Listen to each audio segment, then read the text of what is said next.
The Harpreet Singh show के अज के इस एपीसोड में आप सब का करता हाँ हार्दिक स्वागत। थोड़ा मेरा साथ होंगे मंडे टू फ्राइडे सवेरे 8 तो लैके 9 बजे तक, मंडे टू थर्सडे रात में 10 तो लैके 11 बजे तक, सैटरडे में 2 बारी सांझ पाने दोपहर में 2 तो लैके 3 बजे तक, रात 8 तो लैके 9 बजे तक। उस तो अलावा विजन टीवी के उत्ते हर सैटरडे में 1 तो लैके 1:30 बजे पैसिफिक स्टैंडर्ड टाइम के मुताबिक तुहाडे नाल कंटेंशियस इशूज़ के उत्ते डिबेट राही सांझ पाई जाती है।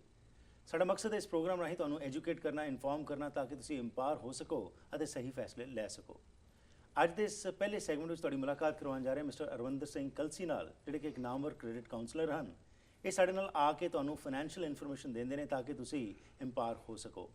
ਅੱਜ ਦਾ ਵਿਸ਼ਾ ਜਿਸ ਦੇ ਬਾਰੇ ਗੱਲਬਾਤ ਕਰਨ ਜਾ ਰਹੇ ਹਾਂ, ਇਹ ਕਾਫੀ ਚਰਚਾ ਵਿੱਚ ਹੈ ਇਸ ਸਮੇਂ, ਕਿਉਂਕਿ ਪਿਛਲੇ ਹਫ਼ਤੇ ਹੀ ਅਸੀਂ ਵੇਖਿਆ ਕਿ ਪ੍ਰੈਜ਼ੀਡੈਂਟ ਬਰਾਕ ਓਬਾਮਾ ਮੁੜ ਤੋਂ ਰਾਸ਼ਟਰਪਤੀ ਚੁਣੇ ਗਏ, ਲੇਕਿਨ ਉਹਨਾਂ ਦੇ ਚੁਣਨ ਤੋਂ ਬਾਅਦ ਮਾਰਕੀਟਸ ਦੇ ਵਿੱਚ ਕਾਫੀ ਹਲਚਲ ਹੋਈ ਅਤੇ ਖਾਸ ਤੌਰ ਉੱਤੇ ਜਨਵਰੀ ਦੇ ਮਹੀਨੇ ਦੇ ਵਿੱਚ ਇੱਕ ਨਾਂ ਜਿਹੜਾ ਅਸੀਂ ਸੁਣ ਰਹੇ ਹਾਂ, ਫਾਈਨੈਂਸ਼ੀਅਲ ਕਲਿਫ, ਅਤੇ ਇਸ ਦੇ ਉੱਤੇ ਕਾਫੀ ਚਰਚਾ ਚੱਲ ਰਹੀ ਹੈ ਕਿ ਜੇਕਰ ਇਹ ਮਸਲਾ ਸੋਲਵ ਨਹੀਂ ਹੁੰਦਾ USA ਵਿੱਚ ਤਾਂ ਉਸ ਦੇ ਬੜੇ ਮਾੜੇ ਰੈਪਰਕਸ਼ਨਸ ਹੋਣਗੇ। ਆਓ ਇसी ਸੰਬੰਧ ਵਿੱਚ ਅੱਜ ਕੋਈ ਜਾਣਕਾਰੀ ਲੈਣੇ ਆ ਅਰਵਿੰਦਰ ਸਿੰਘ ਕਲਸੀ ਜੀ ਤੋਂ। ਜੈ ਜੀ, welcome to the program. Thank you very much ਜੀ, ਔਰ ਸਾਰੇ ਵਿਊਅਰਸ ਨੂੰ ਮੇਰੇ ਵੱਲੋਂ ਸਤਿ ਸ਼੍ਰੀ ਅਕਾਲ, ਨਮਸਤੇ ਤੇ ਆਦਾਬ ਜੀ। ਜੈ ਨੂੰ। ਸੋ ਸਭ ਤੋਂ ਪਹਿਲਾਂ ਤਾਂ ਜੀ ਜਿਹੜੇ ਪ੍ਰੈਜ਼ੀਡੈਂਟ ਬਰਾਕ ਓਬਾਮਾ ਚੁਣੇ ਗਏ, again it was a tough race absolutely, and after he won ਇਹ ਜ਼ਾਹਰ ਹੋ ਰਹੀ ਸੀ ਗੱਲਬਾਤ ਕਿ ਸ਼ਾਇਦ ਮਾਰਕੀਟਸ ਜਿਹੜੀਆਂ ਨੇ ਉਹ ਬੈਟਰ ਹੋਣਗੀਆਂ, ਲੇਕਿਨ ਮਾਰਕੀਟਸ ਟੁਕ ਅ ਪਲੰਜ। ਕੀ ਕਾਰਨ ਤੁਸੀਂ ਸਮਝਦੇ ਹੋ? ਹਰਪ੍ਰੀਤ ਜੀ, ਤੁਸੀਂ ਕਿਹਾ ਕਿ ਉਹ ਜਿੱਤ ਗਏ। ਆਈ ਮੀਨ ਇਟ ਵਾਜ਼ ਅ ਟਫ ਕਾਲ ਉਦੋਂ ਤੱਕ ਸੀਗੀ ਜਿੰਨੀ ਦੇਰ ਸਾਰੇ ਸਪੈਕੂਲੇਟ ਕਰ ਰਹੇ ਸੀ। ਸਾਰਿਆਂ ਨੇ ਕਿਹਾ ਸੀ ਇਹ ਨੈਕ ਟੂ ਨੈਕ ਹੈ, 49 49 50 50 ਇਸ ਤਰ੍ਹਾਂ ਦੀ ਸਪੈਕੂਲੇਸ਼ਨ ਸੀ। ਇਸ ਵਜ੍ਹਾ ਕਰਕੇ ਮਾਰਕੀਟ ਜਿਹੜੀਆਂ ਥੋੜ੍ਹੀ ਜਿਹੀਆਂ ਸਸਟੇਨ ਕੀਤੀਆਂ ਸੀ, ਖੜੀਆਂ ਸੀ। ਸਾਰਿਆਂ ਨੂੰ ਉਮੀਦ ਸੀ ਕਿ ਮਿਟ ਰੋਮਨੀ ਜਿਹੜੇ ਨੇ he would be the president. And keep in mind, ਜਿਹੜਾ ਮਿਟ ਰੋਮਨੀ ਸੀਗੇ, ਹੀ ਇਜ਼ ਅ ਪਰਸਨ ਜਿਹੜੇ ਕਿ ਅਮੀਰਾਂ ਨੂੰ ਰਿਪਰੈਜ਼ੈਂਟ ਕਰਦੇ ਨੇ, ਬਿਜ਼ਨਸ ਕਲਾਸ ਨੂੰ, ਔਰ ਜਿਹੜੇ ਸਟਾਕ ਮਾਰਕੀਟ ਹੈ ਅਮੀਰਾਂ ਦੀ ਬਣੀ ਹੈ। ਜਦੋਂ ਮੈਨੂੰ ਪਤਾ ਹੋਵੇ ਕਿ ਮੇਰੀ ਸੋਚ ਵਾਲਾ ਬੰਦਾ ਇੱਥੇ ਆ ਰਿਹਾ ਹੈ ਤੇ ਮੈਨੂੰ ਲੱਗਦਾ ਕਿ ਮਾਰਕੀਟ 'ਚ ਹੁਣ ਅਸੀਂ ਪੈਸਾ ਬਣਾਵਾਂਗੇ। ਅਨਫੋਰਚੂਨੇਟਲੀ ਇਹ ਜਿਹੜਾ ਨੈਕ ਟੂ ਨੈਕ ਸੀ ਇੱਕਦਮ ਬਦਲ ਗਿਆ ਔਰ ਮਿਸਟਰ ਓਬਾਮਾ ਆ ਗਏ। ਹੁਣ mister Obama is a bad president? No, he is a great man, but the bottom line is ਕਿ ਉਹ ਆਮ ਬੰਦੇ ਦਾ ਪ੍ਰੈਜ਼ੀਡੈਂਟ ਹੈ, ਕਿਹਦਾ? ਦਿਹਾੜੀਦਾਰ ਬੰਦੇ ਦਾ, ਜਿਹਨੂੰ ਪੇ ਚੈੱਕ ਟੂ ਪੇ ਚੈੱਕ ਮਿਲਦਾ ਹੈ। ਇਸ ਲਈ ਉਹਨਾਂ ਦੀਆਂ ਜਿੰਨੀਆਂ ਵੀ ਗੱਲਾਂ ਹੈ ਉਹਦੇ ਵਿੱਚ ਇੱਕੋ ਚੀਜ਼ ਨਜ਼ਰ ਆਉਂਦੀ ਹੈ ਕਿ ਇਹਨਾਂ ਦੀ ਲਾਈਫ ਕਿਵੇਂ ਬੈਟਰ ਹੋ ਸਕਦੀ ਹੈ, ਇਹਨਾਂ ਨੂੰ ਜੋਬਾਂ ਕਿਵੇਂ ਮਿਲਣ, ਇਹਨਾਂ ਦੇ ਘਰ ਕਿਵੇਂ ਫ੍ਰੀ ਹੋਣ। ਸੋ ਉਹ 'ਚ ਪੈਸੇ ਨਾਲ ਦੀ ਕੋਈ ਗੱਲ ਨਹੀਂ। ਸੋ ਜਿਹੜੇ ਹੁਣ ਫਾਈਨੈਂਸ਼ੀਅਲ ਬੰਦੇ ਸੀ, ਓਵਰਨਾਈਟ ਜਿਸ ਦਿਨ ਹੀ ਓਬਾਮਾ ਸਾਹਿਬ ਡਿਕਲੇਅਰ ਹੋਏ ਕਿ ਹੀ ਇਜ਼ ਬਿਨ ਦੀ next president for 4 years, market 'ਚ ਇੱਕਦਮ ਡਾਈਵ ਡਾਊਨ ਕਰ ਗਈਆਂ, ਕਿਉਂਕਿ ਸਭ ਨੂੰ ਲੱਗਾ ਕਿ ਇਹ ਤੇ ਗੇਮ ਹੀ ਬਦਲ ਗਈ। ਸੋ ਜਿੰਨੇ ਫਾਈਨੈਂਸਰ ਸੀਗੇ ਉਹਨਾਂ ਨੇ ਆਪਣਾ ਪੈਸਾ ਖਿੱਚ ਲਿਆ, ਜਾਂ ਸੈਲ ਆਫ ਸ਼ੁਰੂ ਹੋਇਆ, ਜਾਂ ਮਾਰਕੀਟ ਡ੍ਰੌਪ ਹੋ ਗਈ। ਸੋ ਆਈ ਬਿਲੀਵ ਇਹ ਜਿਹੜੀ ਸਿਚੁਏਸ਼ਨ ਸੀਗੀ ਸਿਰਫ ਓਬਾਮਾ ਸਾਹਿਬ ਕਰਕੇ ਹੋਈ ਹੈ, ਪਰ ਜਿਹੜਾ ਇਹਦੇ ਨਾਲ ਰੀਪਰਕਸ਼ਨਸ ਨੇ ਦੇ ਆਰ ਸੋ ਹਿਊਜ, ਕਿਉਂਕਿ ਜਿਹੋ ਜਿਹੇ ਸੈਂਟੀਮੈਂਟ ਹੈ ਇਸ ਵੇਲੇ, ਸੈਂਟੀਮੈਂਟਸ ਆਰ ਰੀਅਲੀ ਬੈਡ।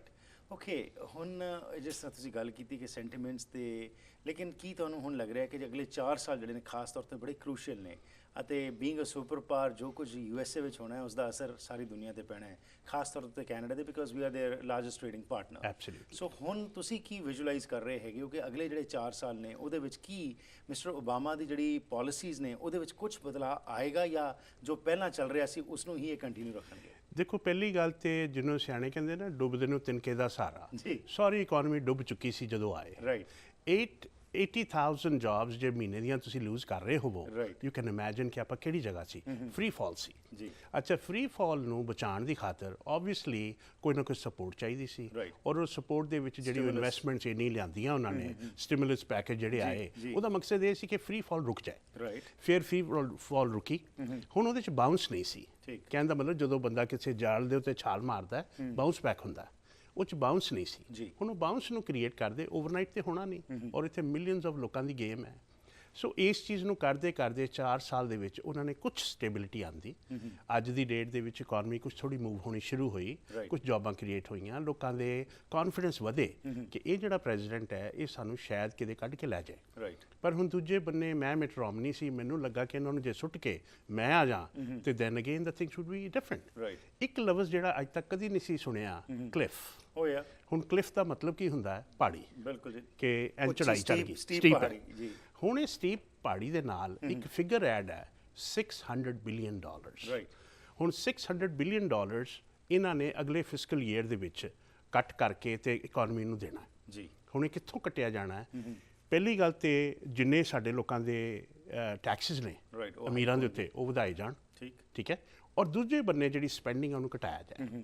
ਹੁਣ ਇਹਨਾਂ ਨੂੰ ਕਰਨ ਵਾਸਤੇ ਹੁਣ ਜਿਹੜੇ ਦੋਨੇ ਉਹਨਾਂ ਦੇ ਸੈਨੇਟਸ ਨੇ ਜੀ, ਇੱਕ ਬੰਨੇ ਤੇ ਉਹਨਾਂ ਕੋਲ ਹਾਊਸ ਆਫ ਕਾਮਨਸ ਹੈ ਤੇ ਇੱਕ ਉਹਨਾਂ ਕੋਲ ਹੈ, ਜਿੰਨੀ ਦੇਰ ਤਾਲਮੇਲ ਨਹੀਂ ਕਰਦੇ ਉਨੀ ਦੇਰ ਤੇ ਇਹ ਚੀਜ਼ਾਂ ਸੋਲਵ ਨਹੀਂ ਹੋਣੀਆਂ। ਕਿਉਂਕਿ ਜਿਹੜੀ ਗੱਲ ਤੁਸੀਂ ਚੰਗੀ ਕਰੋਗੇ ਮੈਂ ਉਹ 'ਚ ਰੋੜਾ ਅਟਕਾਵਾਂਗਾ, ਜਿਹੜੀ ਮੈਂ ਚੰਗੀ ਕਰਾਂਗਾ ਉਹ 'ਚ ਤੁਸੀਂ ਕਰਾਵਾਂਗੇ।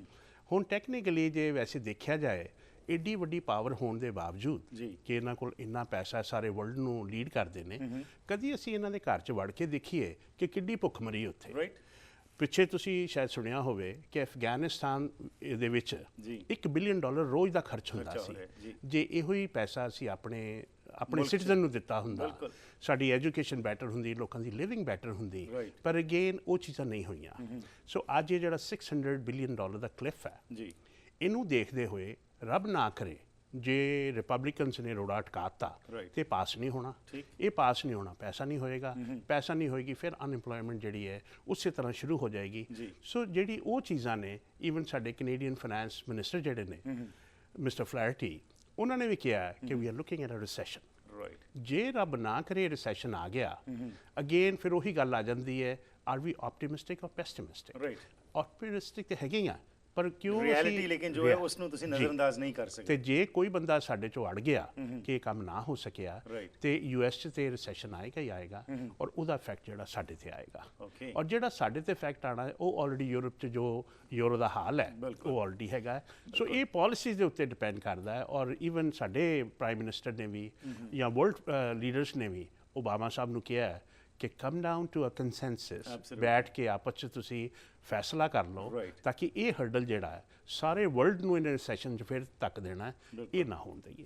ਬਿਲਕੁਲ ਸਹੀ ਫਰਮਾਇਆ, ਕਿਉਂਕਿ ਯੂਰਪ ਵਿੱਚ ਜੋ ਹਾਲਾਤ ਬਣੇ ਹੋਏ ਨੇ, ਗ੍ਰੀਸ ਦੇ ਵਿੱਚ ਵੀ ਆਸਟੈਰਿਟੀ ਮੈਜਰਸ ਉਹ ਲੈਣ ਦੀ ਕੋਸ਼ਿਸ਼ ਕਰ ਰਹੇ ਨੇ, ਲੇਕਿਨ ਜਿਸ ਤਰ੍ਹਾਂ ਉੱਥੇ ਰਾਈਟਸ ਹੋ ਰਹੇ ਨੇ ਤੇ ਉਸ ਤੋਂ ਇਲਾਵਾ ਯੂਰਪ ਦੇ ਬਾਕੀ ਮੁਲਕਾਂ ਦੇ ਵਿੱਚ। ਸੋ ਹੁਣ ਇਹ ਸਵਾਲ ਹੁੰਦਾ ਕਿ 1 ਜਨਵਰੀ ਨੂੰ ਜਿਸ ਤਰ੍ਹਾਂ ਤੁਸੀਂ ਕਿਹਾ ਕਿ ਜੇਕਰ ਇਹ ਫਾਈਨੈਂਸ਼ੀਅਲ ਕਲਿਫ ਰਿਜ਼ੋਲਵ ਨਹੀਂ ਕਰ ਸਕਦੇ ਦੋਨੋਂ ਹਾਊਸ ਆਫ ਰਿਪਰੈਜ਼ੈਂਟੇਟਿਵਸ ਅਤੇ ਸੈਨੇਟ ਦੇ ਵਿੱਚ, ਕਿਉਂਕਿ ਹਾਊਸ ਆਫ ਰਿਪਰੈਜ਼ੈਂਟੇਟਿਵਸ ਵਿੱਚ ਰਿਪਬਲਿਕਨਸ ਡੋਮੀਨੇਟ ਕਰ ਰਹੇ ਨੇ ਤੇ ਸੈਨੇਟ ਦੇ ਵਿੱਚ ਡੈਮੋਕ੍ਰੈਟਸ ਹੈਗੇ ਨੇ। ਸੋ ਹੁਣ ਜਿਸ ਤਰ੍ਹਾਂ ਤੁਸੀਂ ਇਹ ਕਿਹਾ ਕਿ ਜੇ ਬਾਈ ਚਾਂਸ ਇਹ ਸੋਲਵ ਨਹੀਂ ਹੁੰਦਾ ਤੇ ਇਹਦੇ ਮਾੜੇ ਅਸਰ ਹੋਣਗੇ, ਖਾਸ ਤੌਰ 'ਤੇ ਆਪਣੇ ਲੋਕ ਜਿਹੜੇ ਹਨ ਉਹਨਾਂ ਨੂੰ ਕਿਹੜੀ ਚੀਜ਼ਾਂ ਦਾ ਧਿਆਨ ਰੱਖਣਾ ਚਾਹੀਦਾ? ਇਹ ਜਿਹੜੇ 1-2 ਮਹੀਨੇ ਹੈਗੇ ਨੇ ਇਹਦੇ ਵਿੱਚ ਕਿਹੜੀ ਚੀਜ਼ਾਂ ਦਾ ਮੱਦੇਨਜ਼ਰ ਰੱਖ ਕੇ ਆਪਣਾ ਧਿਆਨ ਰੱਖਣ? ਹਰਪ੍ਰੀਤ ਜੀ, ਵੈਸੇ ਤਾਂ ਅਸੀਂ ਬਹੁਤ ਚਿਰ ਤੋਂ ਕਹਿ ਰਹੇ ਹਾਂ ਜੀ, ਔਰ ਬੜੇ ਪ੍ਰੋਗਰਾਮਾਂ 'ਚ ਅਸੀਂ ਗੱਲ ਕਹੀ ਹੈ। You have talked a lot about it. I've said always, ਹਾਲੇ ਉਹ ਜਿਹੜਾ ਡਾਰਕ ਫੇਸ ਹੈ ਨਿਕਲਿਆ ਨਹੀਂ ਹੈ। ਅਸੀਂ ਉਸ ਰੋਸ਼ਨੀ 'ਚ ਨਹੀਂ ਆਏ ਜਿੱਥੇ ਅਸੀਂ ਕਹੀਏ ਡੇ ਲਾਈਟ ਹੈ। ਹਾਲੇ ਤੱਕ ਤਾਂ ਇਹੋ ਹੀ ਸੀ ਕਿ ਲੁੱਕਾ ਮਿਚੀ ਸੀਗੀ ਕਿ ਥੋੜ੍ਹੀ ਜਿਹੀ ਧੁੱਪ ਨਿਕਲ ਆਈ, ਫਿਰ ਛਾਂ ਹੋ ਗਈ, ਧੁੱਪ ਨਿਕਲ ਆਈ, ਛਾਂ ਹੋ ਗਈ। ਸੋ ਮਤਲਬ ਕਹਿਣ ਦਾ ਇਹ ਹੈ ਕਿ ਕਦੀ ਵੀ ਅਸੀਂ ਉਸ ਲੈਵਲ 'ਤੇ ਹਾਲੇ ਨਹੀਂ ਆ ਸਕੇ ਜਿੱਥੇ ਅਸੀਂ ਇਹ ਕਹਿ ਸਕੀਏ ਕਿ ਵੀ ਆਰ ਆਲ ਫਾਈਨ ਨਾਓ, ਅਸੀਂ ਆਪਣੀ ਮਰਜ਼ੀ ਨਾਲ ਆਪਣੀ ਤਬੀਅਤ ਨਾਲ ਰਹੀਏ।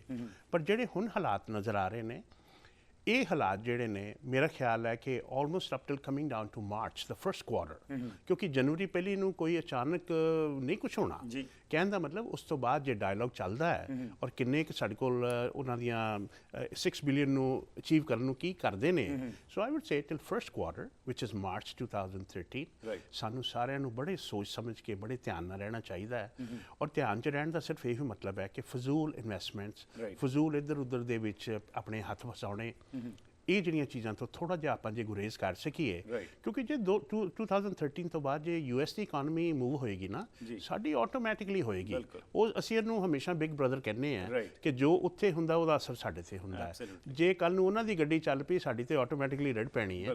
ਸੋ ਇਹ ਰਿੜਨ ਤੱਕ ਮੇਰਾ ਖਿਆਲ ਅਸੀਂ ਸਾਰਿਆਂ ਨੂੰ ਬਹੁਤ ਸੁਚੇਤ ਹੋਣ ਦੀ ਲੋੜ ਹੈ ਕਿ we should not overspend, we should not get into investment. This is not a good time for investment even. ਹਾਲੇ ਕਿ ਜਿਹੜੀ ਜੇ ਮਾਰਕੀਟ ਦੇ ਲਿਹਾਜ਼ ਨਾਲ ਚੱਲੀਏ ਕਿ ਜਦੋਂ ਮਾਰਕੀਟ ਮਾਰਕੀਟ ਡਾਊਨ ਹੋਏ ਤਾਂ ਬਾਏ ਕਰੋ Right. ਤੇ ਫਿਰ ਉਹ 'ਚੋਂ ਪੈਸਾ ਬਣਾਓ। ਲੇਕਿਨ ਮੈਨੂੰ ਯਾਦ ਆਉਂਦਾ ਜੀ ਜੂਨ ਜੁਲਾਈ ਦੇ ਵਿੱਚ ਤੁਹਾਡੇ ਨਾਲ ਇੱਕ ਪ੍ਰੋਗਰਾਮ ਕੀਤਾ ਸੀ ਜਿਹਦੇ 'ਤੇ ਤੁਸੀਂ ਇਹ ਪ੍ਰੈਡਿਕਟ ਕੀਤਾ ਸੀ ਕਿ ਰੀਅਲ ਏਸਟੇਟ ਜਿਹੜੀ ਹੈਗੀ ਹੈ ਸਾਡੇ ਕੈਨੇਡਾ ਦੇ ਵਿੱਚ is going to cool off, and ਉਹੀ ਗੱਲ ਅੱਜ ਜਿਹੜਾ ਹੈਗਾ ਮਾਰਕੀਟ ਜਿਹੜੀ ਹੈ ਬਿਲਕੁਲ ਬੈਠੀ ਹੋਈ ਹੈਗੀ ਹੈ ਤੇ ਉਸ ਦੇ ਵਿੱਚ ਕੁਝ ਵੀ ਸਾਨੂੰ ਮੂਵਮੈਂਟ ਨਜ਼ਰ ਨਹੀਂ ਆ ਰਹੀ। ਸੋ ਇਹ ਤੁਹਾਡੀ ਸੁਜੈਸ਼ਨ ਜਿਹੜੀ ਤੁਸੀਂ ਲਾਸਟ ਵਿੱਚ ਦਿੱਤੀ ਹੈ ਕਿ ਵੀ ਪ੍ਰੀਕਾਸ਼ਨਰੀ ਸਟੈਪਸ ਲਓ ਤਾਂ ਕਿ ਤੁਸੀਂ ਇਹ ਨਾ ਹੋਏ ਕਿ ਅਨਨੈਸੈਸਰੀ ਕੋਈ ਇਨਵੈਸਟਮੈਂਟਸ ਕਰ ਜਾਓ ਤੇ ਬਾਅਦ ਦੇ ਵਿੱਚ ਕੋਈ ਪ੍ਰੋਬਲਮ ਆਵੇ। I am very glad Harpreet ji ਕਿ ਤੁਸੀਂ ਇਹਨੂੰ ਇੰਡੋਰਸ ਕੀਤਾ ਕਿ we talked about Oh, this. yes, ਹੁਣ absolutely. ਬਾਟਮ ਲਾਈਨ ਇਹ ਨਹੀਂ ਕਿ ਅਸੀਂ ਲੋਕ ਕੋਈ ਆਪਣਾ ਹੱਥ ਖਿੱਚ ਰਹੇ ਸੀ, Right. ਸਾਨੂੰ ਜਿਵੇਂ ਕਹਿੰਦੇ ਨਾ ਮੌਸਮ ਨਜ਼ਰ ਆਉਂਦਾ ਵੀ ਹੋ ਕੀ ਰਿਹਾ ਹੈ, ਠੀਕ। ਇਹਨੇ ਕਿੱਥੇ ਜਾ ਕੇ ਸੈਟਲ ਹੋਣਾ ਹੈ, ਠੀਕ। ਕਿਉਂਕਿ ਜਿਹੜੀ ਗੱਲ ਇਹ ਰਿਪਲ ਇਫੈਕਟ ਹੈ, Right. ਇੱਕ ਲਹਿਰ ਉੱਠਦੀ ਹੈ ਨਾ, ਜਦੋਂ ਤੱਕ ਉਹ ਕਿਨਾਰੇ ਤੱਕ ਆਉਂਦੀ ਹੋਰ ਕਈ ਲਹਿਰਾਂ ਨਾਲ ਲੈ ਆਉਂਦੀ ਹੈ। Right. ਸੋ ਇਹੋ ਚੀਜ਼ ਅੱਜ ਸੀਗੀ। ਅੱਜ ਮਾਰਕੀਟ ਜਿਹੜੀ ਹੈ ਰੀਅਲ ਸਟੇਟ ਦੀ ਉਹ ਬੜੀ ਡਾਊਨ ਆਈ ਪਈ ਹੈ ਜਾਂ ਖੜ ਗਈ ਹੈ ਇੱਕਦਮ।